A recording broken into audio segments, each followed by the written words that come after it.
আজ আমি চিকেনের একটা রেসিপি বানাবো। চিকেন খেতে আমরা কম বেশি সবাই ভালোবাসি। আচ্ছা, চিকেন দিয়ে কত রকমের আইটেম হয় বলো তো? এই যেমন chicken pakora, chicken cutlet, chicken popcorn, chicken 65, chicken finger, chicken satay, আরও কত কী। আমরা বোধহয় গুণে শেষ করতে পারবো না চিকেন দিয়ে কত রকমের রেসিপি হয়। তাদের আবার কত শত নাম। আর চিকেনের আইটেমের বেশিরভাগই হয় বোনলেস চিকেন দিয়ে। এতক্ষণে হয়তো সবাই বুঝেই গেছো আমার আজকের রেসিপি চিকেন কবিরাজি। নামটাতেই কেমন একটা ভারিক্কি ভাব আছে, তাই না? 1 মিনিটের ভিডিওতে সম্পূর্ণ রেসিপিটা বলা সম্ভব ছিল না।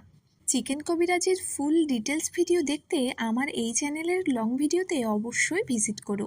আর সত্যি, চিকেন কবিরাজির নামটা যতটা সুন্দর, খেতেও কিন্তু ততটাই সুন্দর ছিল।